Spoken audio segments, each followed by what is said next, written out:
ആട്ടിടയർ രാത്രികാലെ കൂട്ടമായി പാർക്കവേ ദൈവാദൂതർ വന്നിറങ്ങി ദിവ്യശോഭയോടെ.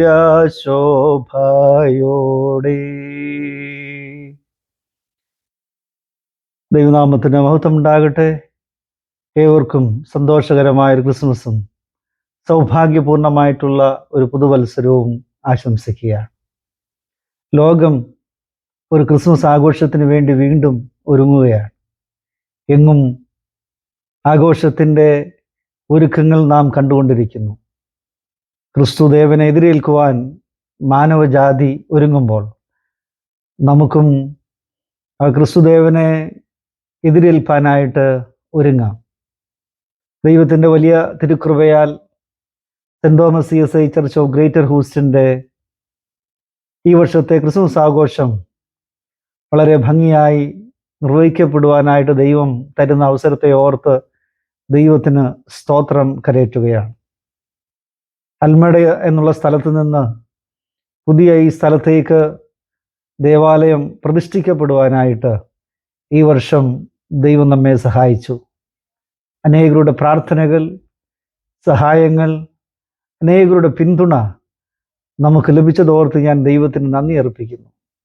അതിലെല്ലാം ഉപരി ദൈവം അതിശയകരമായ വിധത്തിൽ നമ്മെ വഴി നടത്തി മനോഹരമായ ഒരു ദേവാലയം നമുക്ക് ദാനമായി നൽകി. ഈ ദേവാലയത്തിലെ ആദ്യത്തെ ക്രിസ്മസ് ആഘോഷങ്ങൾ ഏറ്റവും അനുഗ്രഹപൂർണമായി തീരട്ടെ എന്ന് ഞാൻ പ്രാർത്ഥിക്കുകയാണ് ചെയ്യുന്നത്. ഞാൻ ഓർപ്പിച്ചതുപോലെ ക്രിസ്മസ് ആഘോഷങ്ങളുടെ ദിവസമാണ്, പങ്കുവയ്ക്കലിൻ്റെ ദിവസം. അതുമാത്രമല്ല, അതിനപ്പുറമായി ആരാധനയുടെ നിമിഷങ്ങളുമാണ് ഈ കാലങ്ങളിൽ നാം പങ്കുവയ്ക്കുന്നത്. 1998 Saint Thomas CSI church of Greater Houston സ്ഥാപിതമാകുന്നത്. അൽമഡ എന്ന സ്ഥലത്ത് സ്ഥലം വാങ്ങി അവിടെ ദേവാലയം നിർമ്മിക്കുകയും ആരാധിച്ച് വരികയും ചെയ്തു. എങ്കിലും ദൈവത്തിൻ്റെ വലിയ കരുണയും കൃപയും കൊണ്ട് ചിമിനി റോക്ക് എന്നുള്ള സ്ഥലത്ത് പുതിയ ദേവാലയം പണിയുവാനായിട്ട് ദൈവം തമ്പുരാൻ നമ്മെ സഹായിക്കുകയും ഈ കഴിഞ്ഞ സെപ്റ്റംബർ 3 അതിൻ്റെ പ്രതിഷ്ഠാ ശുശ്രൂഷ അഭിവന്ധ്യ മലയിൽ സാബുക്കോശി തിരുമേനിയാൽ നിർവഹിക്കപ്പെടുകയും ചെയ്തു. ഈ വർഷത്തെ ആദ്യത്തെ ക്രിസ്മസ് ആഘോഷങ്ങൾ നമ്മുടെ സഭാജീവിതത്തിലും വ്യക്തിപരമായ ജീവിതത്തിലും ഏറ്റവും അനുഗ്രഹകരമായി തീരട്ടെ എന്ന് ഞാൻ ദൈവത്തോട് പ്രാർത്ഥിക്കുകയാണ് ചെയ്യുന്നത്. അതോടൊപ്പം നമ്മേവരും നമ്മുടെ ദേവാലയത്തെയും അതിൻ്റെ ശുശ്രൂഷകളെയും ഓർത്ത് പ്രാർത്ഥിക്കണമെന്ന് ഞാൻ ആവശ്യപ്പെടുന്നു. ക്രിസ്മസ് ദാനങ്ങളുടെ ദിനങ്ങളാണ്. ഏറ്റവും വലിയ ദാനം എന്ന് പറയുന്നത് പിതാവായ ദൈവം തൻ്റെ പുത്രനെ ലോകത്തിന് ദാനമായി നൽകി എന്നുള്ളതാണ്. മനുഷ്യ രക്ഷയ്ക്ക് വേണ്ടി സ്വർലോകങ്ങളെ വെടിഞ്ഞ് ദൈവപുത്രൻ മനുഷ്യപുത്രനായി തീരുന്ന വലിയ മുഹൂർത്തമാണ് ക്രിസ്മസ് എന്ന് പറയുന്നത്. അതുകൊണ്ട് ആ ദാനത്തിനപ്പുറമായ വലിയൊരു ദാനം നമുക്ക് കാണുവാനായിട്ട് കഴിയുകയില്ല. എങ്കിലും മാനുഷികമായ നമ്മുടെ രീതിയിൽ പല ദാനങ്ങളും ഗിഫ്റ്റുകളും നാം പങ്കുവയ്ക്കാറുണ്ട്. ക്രിസ്മസ് കാർഡ്സുകൾ, മറ്റ് ഗിഫ്റ്റ്സ് ഐറ്റംസ് എല്ലാം ഈ കാലങ്ങളിൽ നാം പരസ്പരം പങ്കുവയ്ക്കുന്നു. അതിലുപരി വലിയ ആഘോഷങ്ങൾ എല്ലായിടത്തും നടക്കുന്നു. Christmas carol services, carol rounds, അതേപോലെയുള്ള ക്രിസ്മസ് ആഘോഷങ്ങൾ നമ്മുടെ ചുറ്റുപാടുകളിലും നമ്മുടെ സഭയിലും നാം ഉൾപ്പെടുന്ന എല്ലാ മേഖലകളിലും നടത്തപ്പെടുന്നത് നമുക്ക് കാണുവാനായിട്ട് കഴിയും. എന്നാലൊരു ചോദ്യം ചോദിക്കുവാൻ ഞാൻ ആഗ്രഹിക്കുന്നത്, ഈ ക്രിസ്മസ് ആഘോഷങ്ങളുടെ നടുവിൽ യഥാർത്ഥ ദാനത്തെ ഉൾക്കൊള്ളുവാൻ ഞാനും നിങ്ങളും പലപ്പോഴും മറന്നു പോകുന്നില്ലേ എന്നുള്ളത് ഒരു വലിയ സത്യമാണ്. ഏറ്റവും വലിയ ക്രിസ്മസ് ആഘോഷം എന്ന് പറയുന്നത് നമ്മുടെ ജീവിതത്തിൽ കർത്താവിനെ സ്വീകരിക്കുക എന്ന് ഉള്ള കാര്യമാണ്. മഹാനായ ഒരു എഴുത്തുകാരൻ ഇപ്രകാരം പറഞ്ഞു, അവർ heart itself is a manger. നമ്മുടെ ഓരോ ഹൃദയങ്ങളും ഓരോ പുൽക്കൂടാണ്. ദൈവപുത്രന് പിറക്കുവാൻ നമ്മുടെ ഹൃദയങ്ങളെ നാം സമർപ്പിക്കുമ്പോഴാണ് നമ്മുടെ ജീവിതത്തിലെ ക്രിസ്മസ് ഏറ്റവും അന്വർത്ഥപൂർണമായി തീരുന്നത്. തീർച്ചയായും ഈ വർഷം നമ്മുടെ ആഘോഷങ്ങൾക്കൊപ്പം നമ്മുടെ ഹൃദയമാകുന്ന പുൽക്കൂട്ടിലേക്ക് നമ്മുടെ ക്രിസ്തുവിനെ സ്വീകരിപ്പാനായിട്ട് എനിക്കും നിങ്ങൾക്കുമൊക്കെ സാധിക്കട്ടെ. ക്രിസ്മസ് സംഭവത്തെ നമുക്ക് മനോഹരമായ ഒരു ഡ്രാമയോട് ഉപമിക്കാം, മനോഹരമായ ഒരു നാടകം എന്ന് വേണമെങ്കിൽ പറയാം. അതിൽ അനേക കഥാപാത്രങ്ങളുണ്ട്. നാം പ്രത്യേകിച്ച് യേശുക്രിസ്തുവിൻ്റെ ബർത്ത് നരേറ്റീവ്സ് സുവിശേഷങ്ങളിൽ വായിക്കുമ്പോൾ, പ്രത്യേകിച്ച് ലൂക്കോസ് എഴുതിയ സുവിശേഷം വായിക്കുമ്പോൾ അനേക കഥാപാത്രങ്ങളെ, അനേക സംഭവങ്ങളെ, നേറ്റിവിറ്റിയെ നമുക്കവിടെ പരിചയപ്പെടുവാനായിട്ട് കഴിയും. ഉദാഹരണത്തിന് യോസഫും മേരിയും, ഇടയന്മാർ, ആടുകൾ, മത്തായിയുടെ സുവിശേഷം വായിക്കുമ്പോൾ വിദ്വാൻമാർ, സത്രക്കാരൻ, ഇങ്ങനെ അനേക കഥാപാത്രങ്ങൾ ഈ ഡ്രാമയിലെ പ്രധാനപ്പെട്ട റോളുകളിൽ പ്രത്യക്ഷമാകുന്നതും തങ്ങളുടെ ഭാഗങ്ങൾ അഭിനയിക്കുകയും ചെയ്യുന്നത് നമുക്ക് കാണുവാനായിട്ട് കഴിയും. ഇവരെല്ലാം തന്നെ ആ കഥാപാത്രത്തിലെ ഹീറോകളാണ് എന്ന് നമുക്കൊരു പക്ഷേ പറയാനായിട്ട് സാധിക്കും. പഠിക്കുമ്പോൾ മേരിയും യോസഫും ദീർഘദൂരം സഞ്ചരിച്ച് ബേത്ലഹേമിലേക്ക് എത്തിച്ചേർന്നു.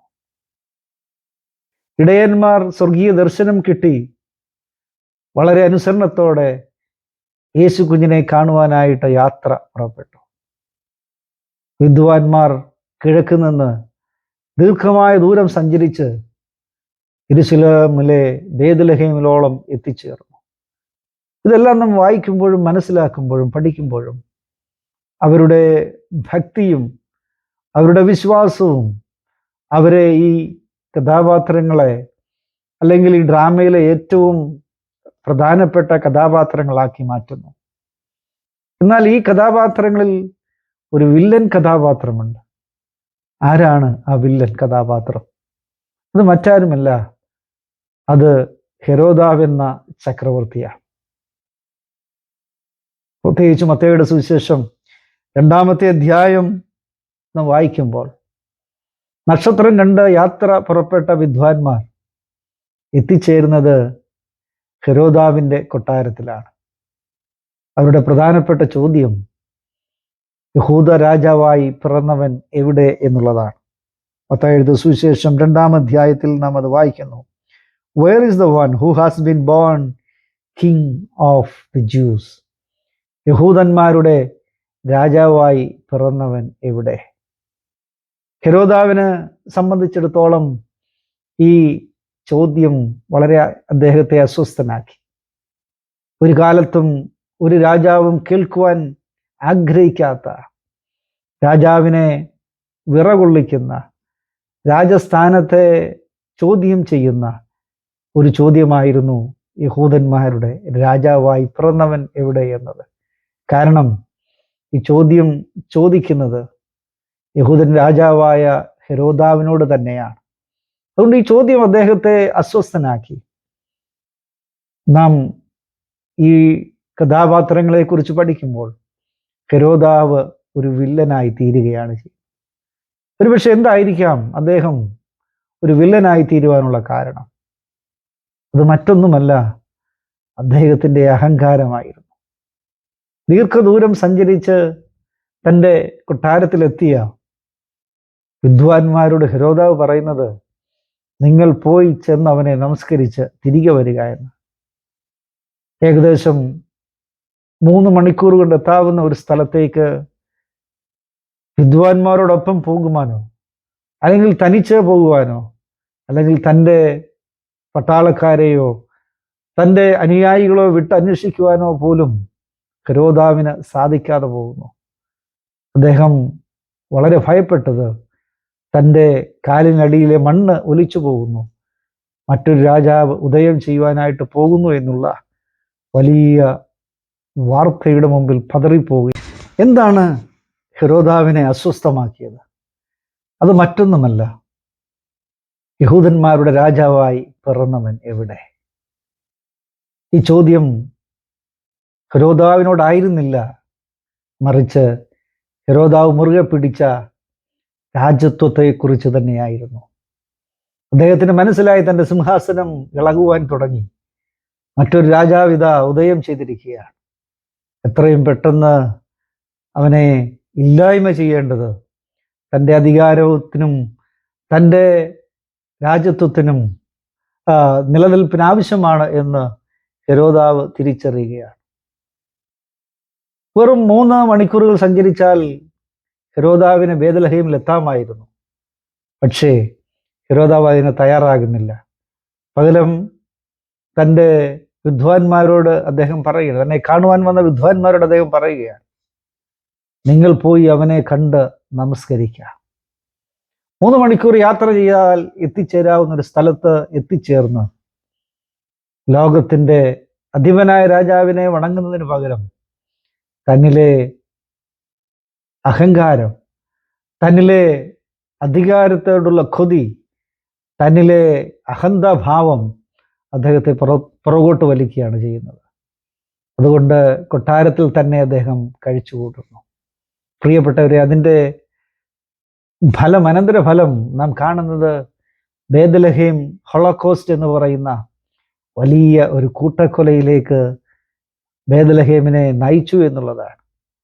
പലപ്പോഴും നമ്മുടെ അഹങ്കാരങ്ങളും അഹന്തയും ഞാനെന്ന ഭാവവും പലർക്കും മുറിവിന് കാരണമാകുന്നു എന്ന് നാം തിരിച്ചറിയേണ്ടത് ആവശ്യമാണ്. അനുഗ്രഹിക്കപ്പെട്ട മറ്റ് കഥാപാത്രങ്ങളെ പോലെ അനുഗ്രഹിക്കപ്പെട്ടവനായി തീരുവാനായിട്ട് ഒരു പക്ഷേ ഹെരോദാവിന് കഴിയുമായിരുന്നു. എങ്കിലും അത് അനുഭവിക്കുവാനായിട്ട് പറ്റാതെ പോയത് തന്നിലുള്ള അഹങ്കാരമായിരുന്നു എന്ന് ഓർപ്പിക്കട്ടെ. ഈ ഡ്രാമയിലെ മറ്റ് കഥാപാത്രങ്ങളെ പോലെ വളരെ ശക്തവും വളരെ സാഹസികയും നിറഞ്ഞ അനുഭവത്തിന് സാക്ഷ്യം നിൽക്കുവാനായിട്ട് ഒരുപക്ഷെ ഹെരോദാവിന് കഴിയുമായിരുന്നു. പക്ഷേ കൊട്ടാരത്തിൽ നിറങ്ങി പുൽക്കൂട്ടിലേക്ക് പോകുവാനുള്ള അദ്ദേഹത്തിന് വിമുഖത അദ്ദേഹത്തെ ഒരു വില്ലൻ കഥാപാത്രമാക്കി മാറ്റുകയാണ്. എഴുത്തുകാരൻ പറയുന്നത് അദ്ദേഹത്തിൻ്റെ അഹങ്കാരം ബേത്ലഹേം ഹോളോകോസ്റ്റ് എന്ന് പറയുന്ന വലിയ ദുരന്തത്തിലേക്ക് യെരൂശലേമിനെ നയിച്ചു, അല്ലെങ്കിൽ യഹൂദയെ നയിച്ചു എന്നുള്ളതാണ്. നമ്മുടെ അഹങ്കാരവും അഹന്തയും ഞാനെന്ന ഭാവവും പലപ്പോഴും മറ്റുള്ളവരെ മുറിവേൽപ്പിക്കുന്ന അനുഭവമാണ്. അതുകൊണ്ട് ക്രിസ്മസ് നമുക്ക് തരുന്നത് വളരെ വിനയത്തിൻ്റെയും ശാന്തതയുടെയും സ്നേഹത്തിൻ്റെയും സൗഹാർദ്ദത്തിൻ്റെയും അനുഭവങ്ങളാണ്. ഈ ക്രിസ്മസ് നാം കൊണ്ടാടുമ്പോൾ അപ്രകാരം സ്നേഹമുള്ളവരായി, അപ്രകാരം സൗഹാർദ്ദം വെച്ചു പുലർത്തുന്നവരായി, വിനയത്തോടെ ജീവിക്കുന്നവരായി മാറുവാൻ, താഴ്മ ധരിക്കുന്നവരായി മാറുവാൻ നമുക്ക് സാധിക്കുമോ?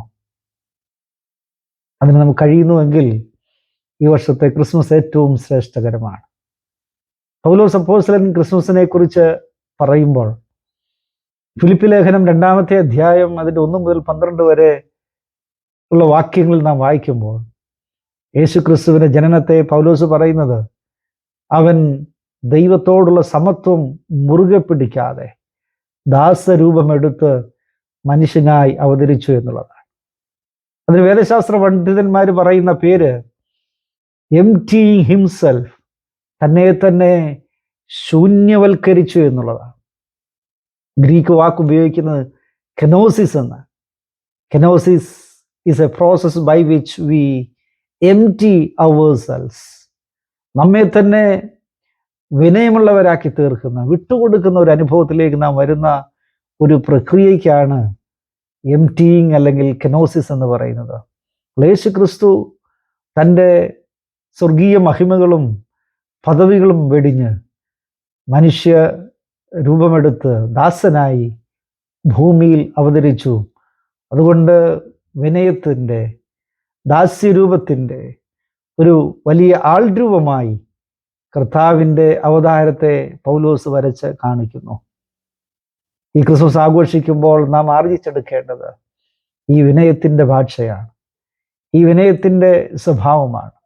ഈ വിനയത്തിൻ്റെ ജീവിതശൈലി നമുക്ക് പിന്തുടരുവാൻ കഴിയുന്നുവെങ്കിൽ തീർച്ചയായും നമുക്ക് അനുഗ്രഹകരമായി തീരും എന്ന് സ്നേഹത്തോടെ ഞാൻ ഓർപ്പിക്കട്ടെ. അതുകൊണ്ട് ഈ ക്രിസ്മസ് എന്ന ഡ്രാമയിൽ മറ്റെല്ലാ കഥാപാത്രങ്ങളും അവരുടെ ആവിഷ്കാരം കൊണ്ട് നമ്മുടെ ശ്രദ്ധ നേടുമ്പോൾ, ഹെരോദാവ് മറ്റുള്ളവർക്ക് ദുഃഖം സമ്മാനിക്കുന്ന, മറ്റുള്ളവരെ കൊന്നുകളയുന്ന, മറ്റുള്ളവരുടെ ജീവിതത്തിൽ മുറിവേൽപ്പിക്കുന്ന ഒരു വില്ലൻ കഥാപാത്രമായി എപ്പോഴും ഓർമ്മിക്കപ്പെടുകയാണ്. നമ്മുടെ ജീവിതം ഓർമ്മിക്കപ്പെടേണ്ടത് മറ്റുള്ളവരെ ദുഃഖിപ്പിക്കുന്ന, മറ്റുള്ളവർക്ക് മുറിവ് നൽകുന്ന, മറ്റുള്ളവർക്ക് ദുഃഖം മാത്രം പ്രദാനം ചെയ്യുന്ന ഒരു ജീവിതത്തിൻ്റെ അനുഭവമുള്ളവരായിരിക്കുക എന്നുള്ളതല്ല. അതിനപ്പുറമായി മറ്റുള്ളവരുടെ ജീവിതത്തിൽ ആശ്വാസവും സന്തോഷവും പകരുന്ന, മറ്റുള്ളവരുടെ ജീവിതത്തിൽ അവരെ തണുപ്പിക്കുന്ന അനുഭവമുള്ളവരായി തീരുവാൻ നമുക്ക് കഴിയട്ടെ. ഈ ക്രിസ്മസിൽ നമുക്കതിന് കഴിയുന്നുവെങ്കിൽ ഈ ക്രിസ്മസ് നമ്മുടെ ജീവിതത്തിലെ അനുഗ്രഹപൂർവമായ ഒരവസരമായിരിക്കും, ഒരനുഭവമായിരിക്കും. അതുകൊണ്ട് ഈ വർഷത്തെ ക്രിസ്മസ് ഏറ്റവും അനുഗ്രഹപൂർവമായി തീരുവാൻ തക്കവണ്ണം യേശു ക്രിസ്തു എന്ന പൈതലിനെ, യേശു ക്രിസ്തു എന്ന രക്ഷകനെ നമ്മുടെ ഹൃദയത്തിൻ്റെ പുൽക്കൂടുകളിൽ നാം സ്വീകരിപ്പാനായിട്ട് നമുക്ക് കഴിയണം. അതിന് ദൈവം തമ്പുരാൻ നമ്മെ ഏവരെയും സഹായിക്കുമാറാകട്ടെ എന്ന് ഞാൻ ആത്മാർത്ഥമായിട്ട് പ്രാർത്ഥിക്കുന്നു. ഏവർക്കും ഒരിക്കൽ കൂടി എല്ലാ ക്രിസ്മസ് നവവത്സര ആശംസകളും അർപ്പിക്കുകയും പ്രത്യേകിച്ച് ഹൂസ്റ്റൺ വോയിസിനോടുള്ള നന്ദി അറിയിക്കുകയും ചെയ്തുകൊണ്ട് ഞാൻ നിർത്തുന്നു. ദൈവം നമ്മെ ഏവരെയും അനുഗ്രഹിക്കുമാറാകട്ടെ.